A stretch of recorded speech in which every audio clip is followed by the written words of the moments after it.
Lauren, so finishing your time with the club, almost 10 years, still fairly young, but you've got a love of football. Where did your love of football start? I'm not really sure. I think just my dad used to play football, so from what he's told me, I just started kicking a ball as soon as I could kind of walk or run, basically, when I was younger. In the back garden, used to play around with him, and then I think I played with a boys' team when I lived in Kinross. I was maybe about, 5 or 6, and then I moved to Perth, and that's when I joined my first girls' team, which was St Johnstone. And that's where I met Lisa and her dad, who was the coach at the time. So then we were just really good friends, and I just kept going to the training, loved it. It's just something I've always done. I can't really tell you exactly when I first started it or when I first started to love it, but it's just something I've always done and thoroughly enjoyed since. Talk about your dad. So is football or sport, big in the family, or is it just because your dad and you kind of took it on from there? Yeah, it was probably mainly my dad. My mum won't mind me saying that she's not the most sporty person, but that in itself has been good as a balance.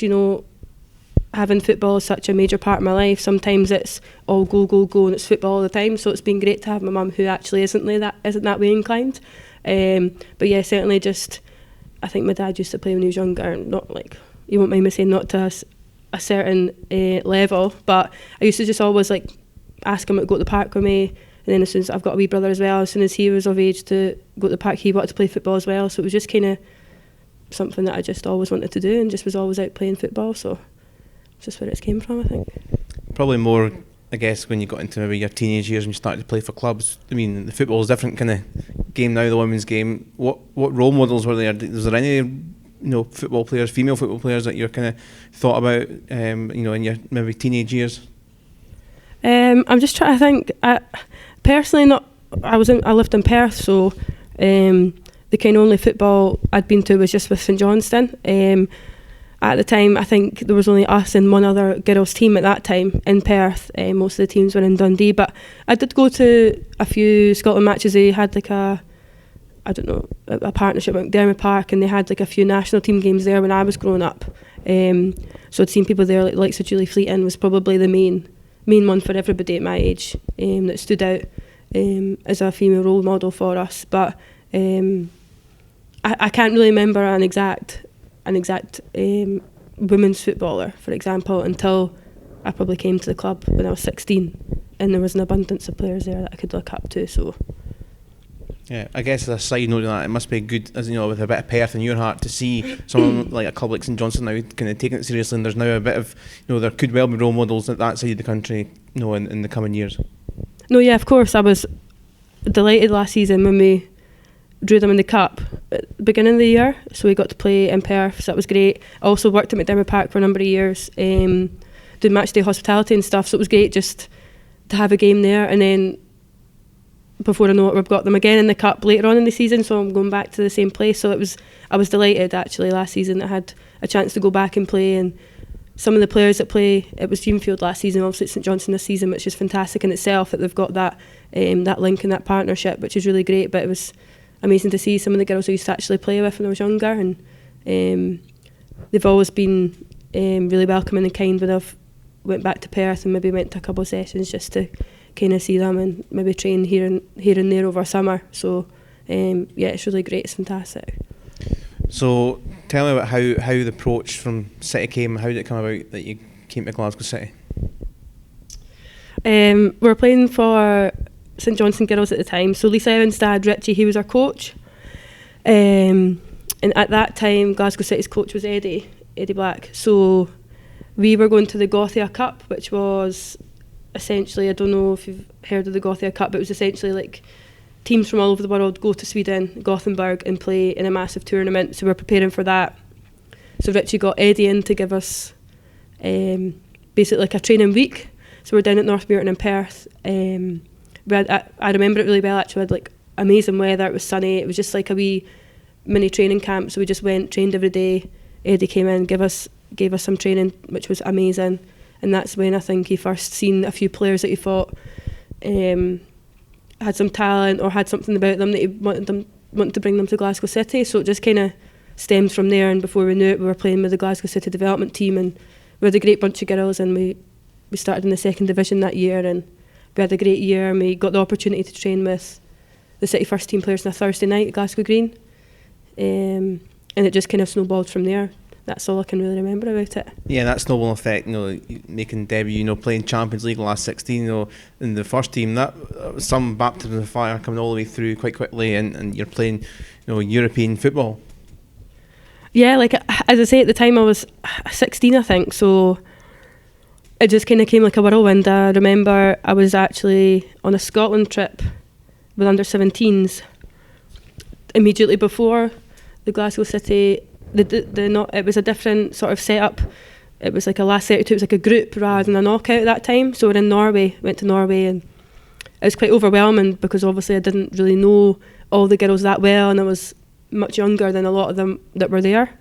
But it was an unbelievable experience, and I didn't really expect to play a minute when I was there, and I ended up coming on in the first game for 20-ish minutes maybe, and then I ended up starting the 2 games after that, which was, you can't ask for more than that as a young player, that a coach trusts in you and believes in you and just puts you in and sees what you can do and rewards you for all the training that you've been at. So I can't really thank Eddie enough for that. He had so much belief in me at that time, and it was just an experience that I'll never forget. All the talk of that time, you talk about Lisa Evans, players that you came through with, good pals with and stuff, and they went elsewhere. But at the time, as Laura Montgomery kind of said, and a few people said, you were the best of the bunch. You were, a star. Do you know, do you feel or know, or I know you're kind of looking at me thinking, I think you're not sure about that, but you clearly had a lot of talent. And do you know how good you were back then? Nah, like I don't really think as a 15-year-old, 16-year-old you really have that sort of perception of yourself. Like I was just coming to the club, and I just wanted to work and just kind of show what I could do, but also just enjoy my football. Like I loved my football at that time. Obviously playing with Lisa Evans in particular for so many years, we kind of had a partnership which helped us. So I knew what she liked in her game, and she knew what I liked in my game. So we kind of complemented each other that way. I think Eddie gave us a nickname, the Chuckle Brothers, because we wouldn't pass anybody else except each other. So things like that. I had the pleasure of playing with like Emma Mitchell, people like Lee Alexander, Eilish McSorley. We all came through together, so I think it really helped us that we were there as a group all at the same time, all having the same experiences at the time.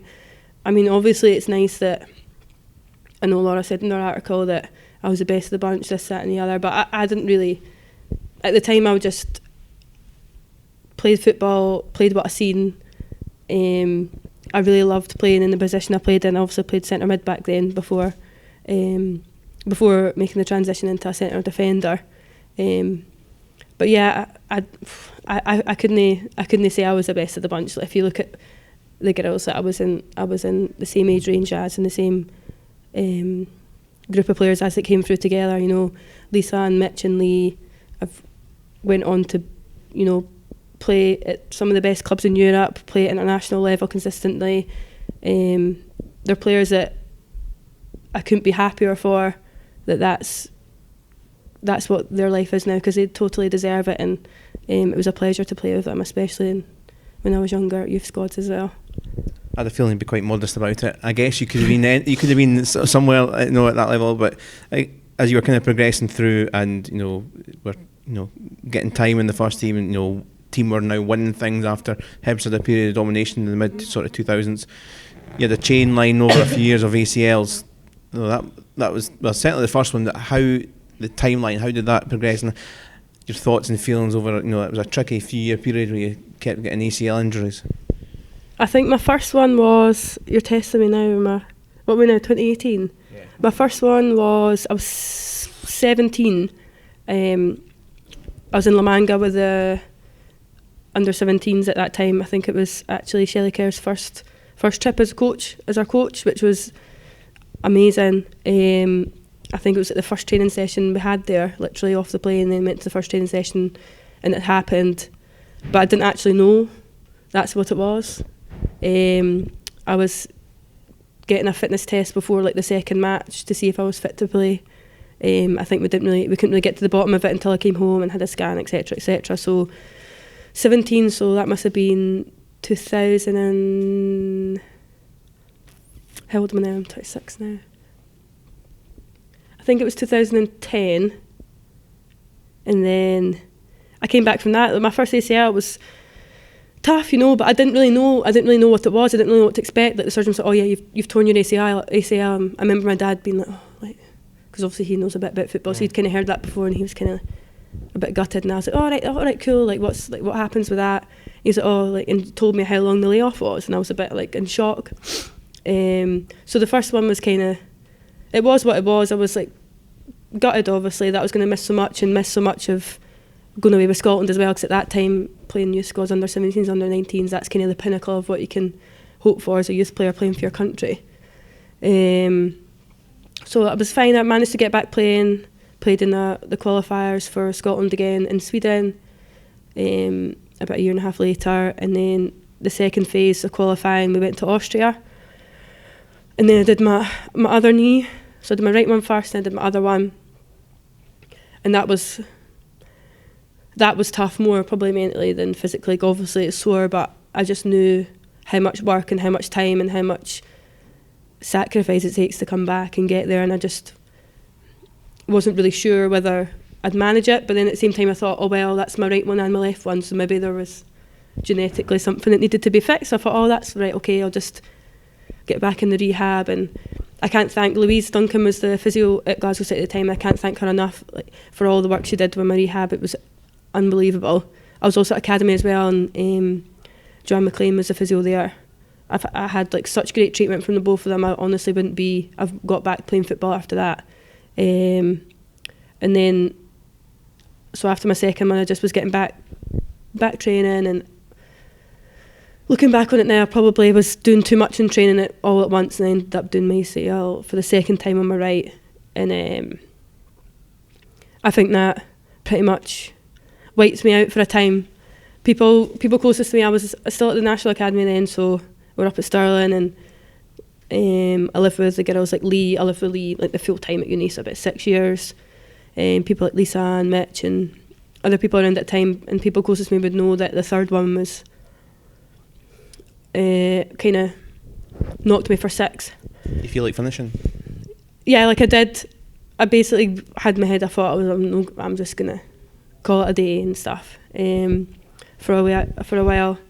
But credit to my friends and my family who kind of picked me up, and coincidentally at the time, although it was bad fortune for her, Fiona Brown had just come up to the National Academy, and she just found out she'd done her ACL the first time.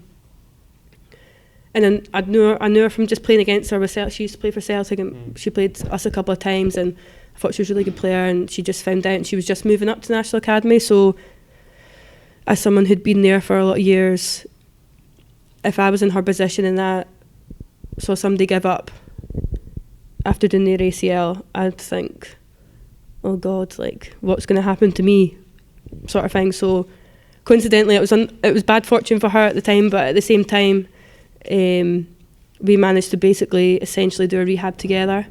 And at the same time as well, Emily Thompson was rehabbing from a knee injury, so it kind of worked out fortuitously that the three of us had each other throughout the whole process of getting back. And I think that's really what kind of picked me up at that time and got me going again. And my third rehab was the smoothest, was the best. I don't know if it's because it was a different surgical procedure that helped, I'm not sure.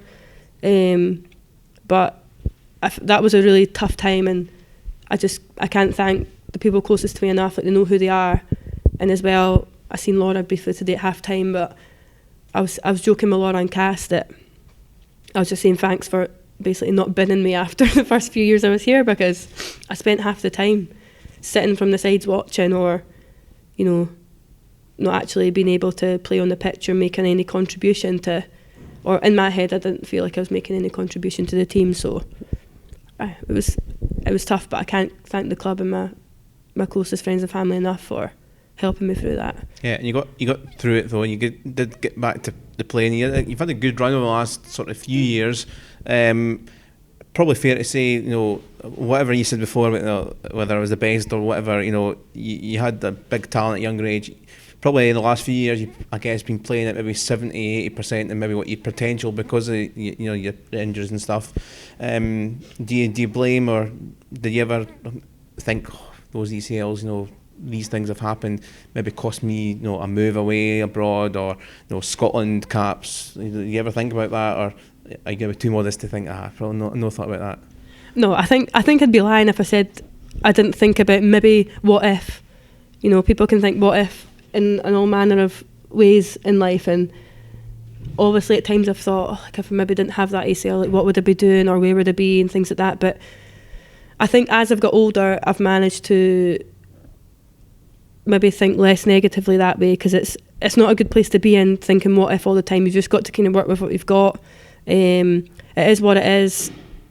I look back in last season, and I really couldn't have asked for more from myself and from my teammates. I played in all the games, mostly all the games I wanted to play in. I remember at a time last season I had a conversation with Scott. I think it's when it was after we played Hibs in the League Cup final. It was extra time. I played the full game. After that, I remember I couldn't play again before summer. Something had happened. We didn't know. Couldn't get to the bottom of it. I was on the phone to Louise Duncan, physio, who's got her own sort of clinic, and she kind of knew me quite well, knew my injuries, knew my knees before. So I felt it was a good person to approach, and we're trying to do all this stuff to work it out. And I remember having a conversation with Scott, thinking, I think my knees are gubbed here. I think that's kind of, and don't know. I just completely rested. Didn't do really anything on feet stuff. Just was on the bike in the gym, just doing everything to kind of stay off it. And then after the summer, I just came back and I was just able to train again. And as I say, I can't complain at all. I played in all the games I wanted to play. I played in the Champions League, which was a real aspiration of mine to do again, because that's something I've missed out in the last, there's a 5-year period where I was constantly injured, doing rehab, maybe getting a couple of games and then injured again. And I just felt like last season I just really was happy with my consistency, especially towards the end of the season, and I really enjoyed that, and the support from my teammates and Scott as well. He's so understanding in regards to, one day if I woke up and sometimes my knees would just be sore, so I'd text him and be like, listen, I'm struggling. It, so accommodating, and that was really important for me last season. And obviously you think what would happen if I didn't do my ACLs and that, and I certainly think in my head I wouldn't be playing centre half, because I don't see myself as a centre half per se. But yeah, I was going to ask the gravitation to playing centre half, something you've taken on and done really well, particularly big games. I was going to come on to big games. You score goals, but big games, you big performances. So you've been a real kind of leader and linchpin, I guess, in those big ties, Champions League, Hibs games, and the like.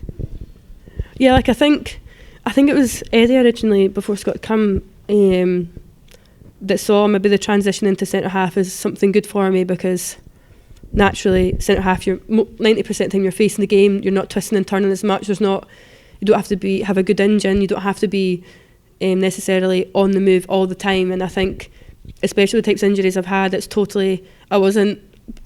people will probably know me, I played when I was younger, I wasn't the most mobile or quick or agile player anyway.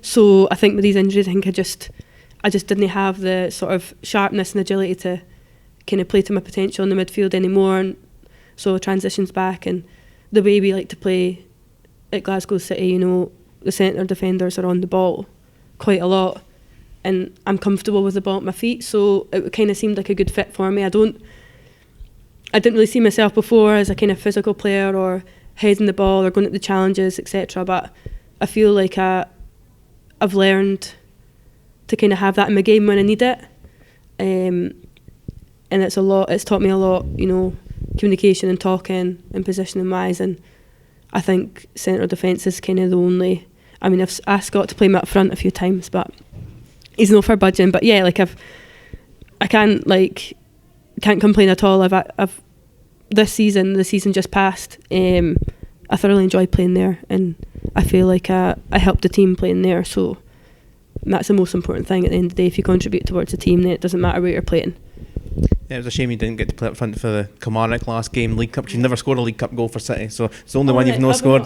That was a shame. A couple of quick fire, just kind of ones. How good was the score? The goal that was the catalyst for 11 in a row in that game against Hibs. Honestly, I can't really remember much about it. It was all a blur. I just remember looking up and seeing the ball was just in the net, and I laugh every time I see the celebrations because it was brilliant, honestly. It's probably the most important goal I've ever scored for the club. I don't score goals often, but... Against Hibs though you do. Think of the one in 2016, one in 2015 as well, so big games against Hibs. You got a good record against Hibs. I always have a joke that I just like to play in the big games, whatever, with the girls or with Scott or that, but like I always have, even when I was young, like I just always like to play in the pressure matches or the league deciders, League Cup deciders, cup finals. Like, I always wanted to play in them, and I was always really gutted if I missed out. So I don't know, it was a great feeling. I do enjoy playing the big games, enjoy playing against Hibs. The rivalry is fantastic. You know, the last couple of years it's really galvanised the league, I think, as well, with our rivalry at the top of the table, and it's really helped other clubs step up and putting some really good performances against us and Hibs as well. It's making it much tighter all the time and harder all the time to win the league. And last season was just to win 11 in a row, the way that we did that game, and even the previous year as well. We went there and away from home, you know, a lot of pressure on us, a lot of stake, and I think those two games have probably been in the most recent times my favourite games for Glasgow City, and I've got a bit lucky. It's come to me in the box. I've just tried to get on target, and it's thankfully for me it's went in, and it's really sparked us on to win that game and put the league title to bed. Well, you're watching on, I guess, with the hope that it's going to be 12 in a row. Tell us briefly about the new opportunities for you ahead.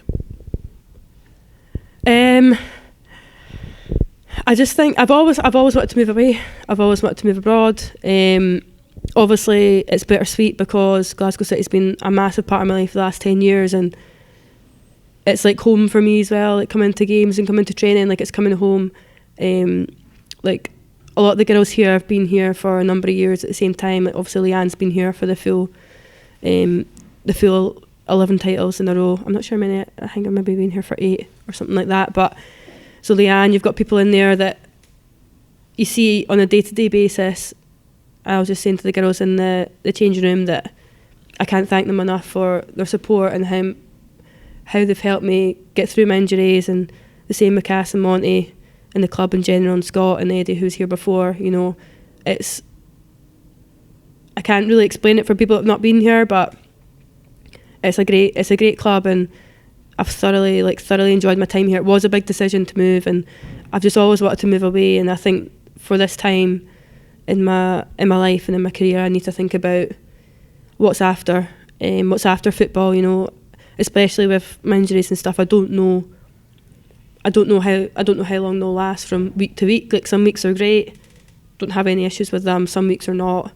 And I think last season before summer, when I had that time when I wasn't even able to walk without pain, I kind of thought, you know, that's kind of neat, call it a day. And luckily I got the second half of the season, which was probably like my best time at City, consistency wise, playing week to week, and all the trips and the games and results we got when we were under severe pressure was, you know, it was amazing to finish it with 11 in a row. And I'm just moving away. It's a challenge, you know. I'm going to be teaching kids and teaching girls that maybe haven't had the same opportunities as I've had, same experiences as I've had. So I'm really looking forward to it. I'll still be in touch. I'll be back to watch games or like see the girls, train with the girls maybe over summer. You know, here I'm not going to be away completely. I'll still be in touch to some degree. You're welcome to the commentary box like you were last season. You can come along and do a stint. Well, I think everyone said their bit, so I'll say my bit as well. It's been great, certainly for the last 5 years I've watched you. Best of luck, and I'm sure we'll see you around. Thank you. Thanks very much.